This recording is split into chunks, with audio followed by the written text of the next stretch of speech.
All right, let's be real for a second. Work stress is inevitable. The emails pile up, deadlines close in, and it feels like you're always juggling more than you can handle. You've tried everything: meditation apps, deep breathing, maybe even a gym session to blow off steam.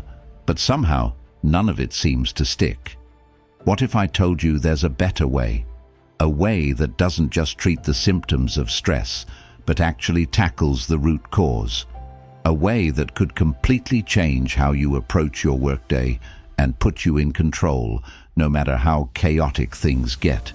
It's time to dive into the power of Stoicism, a philosophy that's been helping people master their emotions and maintain calm under pressure for thousands of years.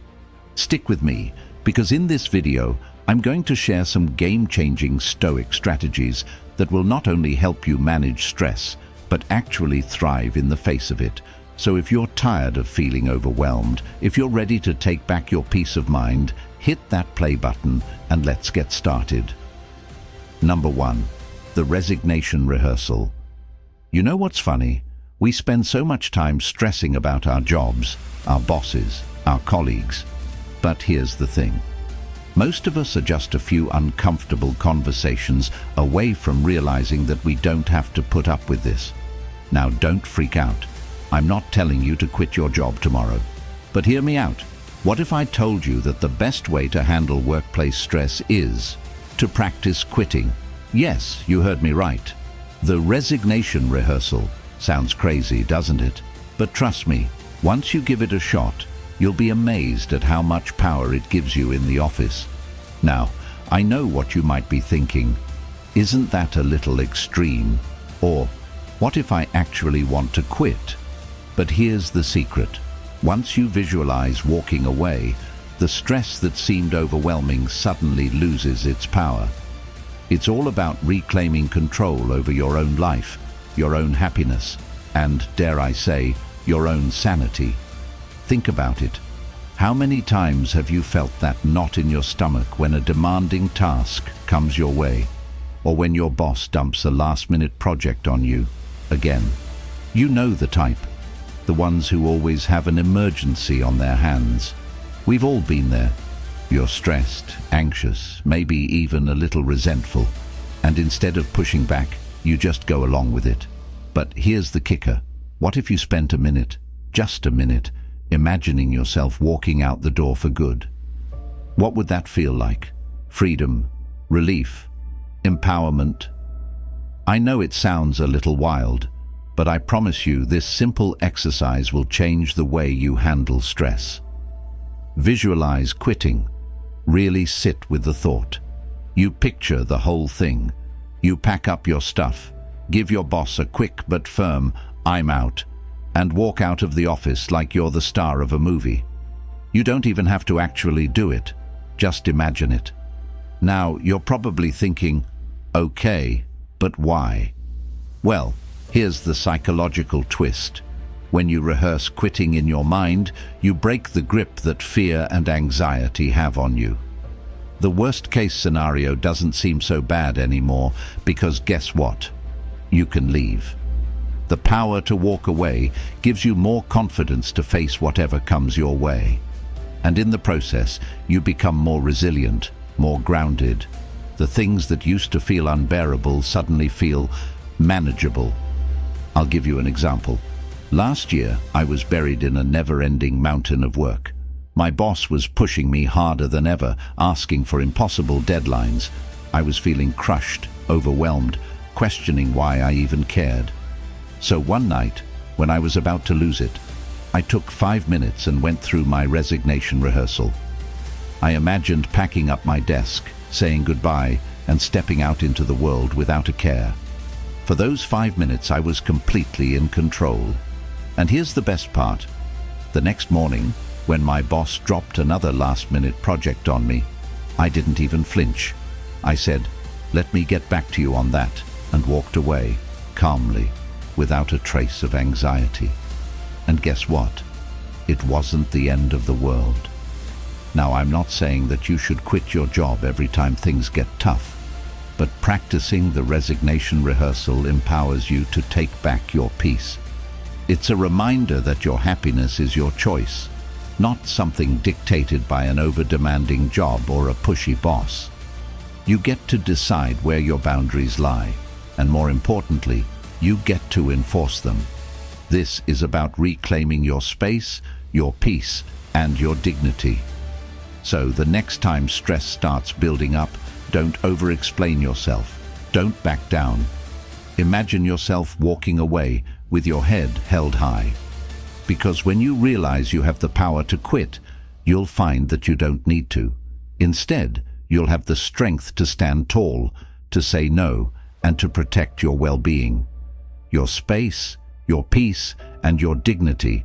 Never forget that. Number 2. The power of indifference. What if I told you that the most powerful response to stress, drama, or even office politics is not caring? Not in a reckless, burn-it-all-down kind of way, but in a calculated, strategic way. The kind of indifference that makes you untouchable. Sounds strange, right? After all, we've been conditioned to believe that caring more is the key to success. Work harder, be more invested, take everything seriously. But let me ask you, has that ever really worked? Has stressing over every little thing actually made your life better? Probably not. That's where the power of indifference comes in. Now, I know what you're thinking, but I can't just not care. That's irresponsible. Trust me, I get it. But hear me out. There's a difference between being indifferent and being disengaged. Indifference doesn't mean slacking off or ignoring your responsibilities. It means choosing where your energy goes. It means realizing that not every problem is your problem, and that not every battle is worth fighting. You know the type, the co-worker who lives for drama, the boss who micromanages like it's a sport, the emails that demand an urgent response at 10 p.m. We've all been there, and if you've ever found yourself getting worked up over things that, in the grand scheme of life, do not matter, then this is for you. Here's how it works. The next time something stressful happens, someone's rude, a meeting goes south, or you get an email that makes your blood pressure spike, pause. Instead of reacting, ask yourself, does this actually deserve my energy? Most of the time the answer is no, so you do nothing. That's right, nothing. You don't argue, you don't explain, you don't waste a single drop of mental energy on it. You remain calm, detached, and unbothered. And here's the best part. Watch how people scramble when they don't get a reaction from you. There's something almost unnerving about someone who refuses to be rattled. It throws people off. It makes them rethink their own behavior. And most importantly, it keeps you in control. Let me tell you about a time this changed everything for me. A few years ago, I had a co-worker who was determined to get under my skin. You know the type, always finding little ways to undermine, always throwing subtle jabs in meetings. One day, they sent an email copying the whole team, implying that I had messed something up. And for a second I felt it, that familiar rush of anger, the urge to defend myself, to prove them wrong. But then, I stopped. Instead of firing back, I simply let it be. No reaction, no defense, just a simple professional noted. And you know what happened? Nothing. The drama fizzled out because I refused to fuel it. The moment I stopped caring about their little power games, they lost all power over me. This isn't about being passive. It's about protecting your peace. When you master the power of indifference, you stop being emotionally hijacked by things that don't serve you. You start choosing what's worthy of your attention, and that is real power. Because the truth is, most stress isn't caused by what happens to us. It's caused by how much we care about things that, quite frankly, don't deserve it. So the next time someone tries to pull you into their storm, stay still. The next time a minor inconvenience threatens to ruin your day, let it roll off you like rain on glass. This is about reclaiming your energy, your focus, and your sanity.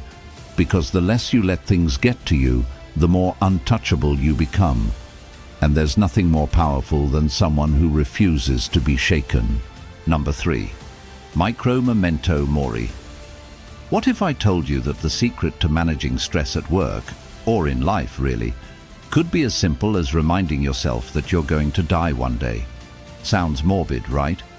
But stick with me on this one, because micro memento mori, or tiny reminders of your inevitable mortality, might just be the game changer you never knew you needed. Now, I know you're probably sitting there thinking, wait, you want me to think about death to stop stressing at work? That sounds insane. Yes, trust me on this. I know it sounds like something out of a philosophy class or an episode of a dark Netflix show, but let's break this down. Life is chaotic, right? Deadlines, responsibilities, people trying to make you the hero of their drama. It's exhausting, overwhelming, and honestly, it often feels like a lot of the stress you're dealing with doesn't even matter. And that's the whole point.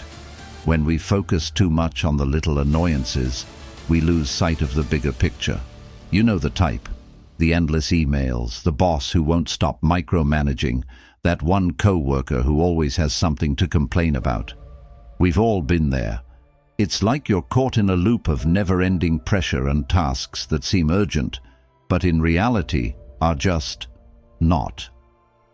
And then the guilt kicks in when you feel overwhelmed, like you should be doing more, working harder, caring more. But here's the twist.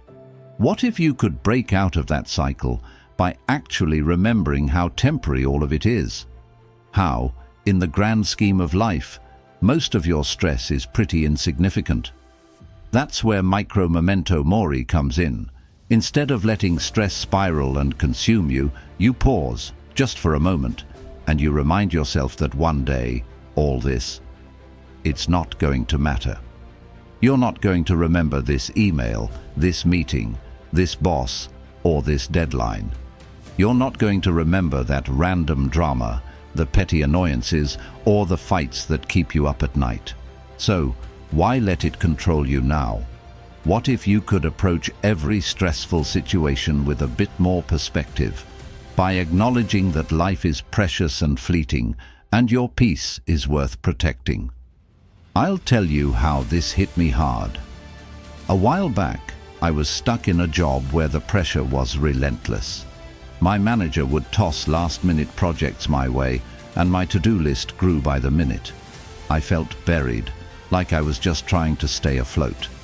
But then, on a random afternoon, I stumbled across a quote that struck me right in the chest. You could be dead tomorrow, so what are you stressing about today? For some reason, that hit me like a ton of bricks. I stopped and took a deep breath, thought about how I was stressing over things that wouldn't even matter a few years from now, and realized, why was I giving away my peace to things I couldn't control? From that moment on, I started setting reminders throughout my day, small, simple ones. A timer would go off at random intervals, and instead of just going through my usual workday grind, I'd stop and think, if I died tomorrow, would this matter? And you know what? About 90% of the things I was stressing about didn't even come close to passing that test. The urgency, gone. The anxiety, gone. I started tackling tasks with clarity and calm, letting go of the emotional baggage that didn't belong to me in the first place. This is about reclaiming your time, your space, and your peace. Because when you make the conscious choice to remember that life is finite, stress suddenly feels like a choice. Sure, there are still moments when life feels like it's crumbling down, but now I know it's just a moment, a fleeting one, and I get to choose how much of myself I invest in it. You don't have to live in constant panic. You don't have to drown in the trivialities. When you remind yourself that you're here for a limited time, your perspective shifts, and suddenly, what once seemed like a catastrophe is just another passing storm. So next time you're caught in the pressure, the panic, or the drama, take a moment, pause, breathe, and ask yourself, is this worth stressing over? Remind yourself of your own mortality and reclaim your peace. Your time, your calm, and your dignity are yours. So don't waste them. Life's too short to let the small stuff make you forget that. Number 4, weaponized calm. What if I told you that your calmness could actually become your most powerful weapon? No, I'm not talking about meditation or deep breathing exercises, although those are great. I'm talking about a type of calm that you actively choose in the face of chaos. The kind of calm that drives people crazy because they can't figure out how you stay so composed when everything else is falling apart. Sounds intriguing, right? But before you dismiss it as some far-fetched idea, let me explain why weaponized calm is exactly what you need in today's world. Now, I know what you're thinking, but I can't just stay calm all the time. What if people think I don't care or I'm being passive? Trust me, I get it. The pressure to react, to get emotional, to raise your voice or get defensive can feel overwhelming, especially when someone's pushing your buttons. But that's the secret. Reacting is what they want. When you stay calm, when you don't feed into the drama or the stress, you're not just surviving the moment, you're controlling it. And that's what makes calm a weapon. It shifts the power dynamic, puts you in the driver's seat, and makes you untouchable. You know the type. Those moments when everything seems to go wrong at once. Deadlines stacking up, a team member drops the ball, your boss is breathing down your neck.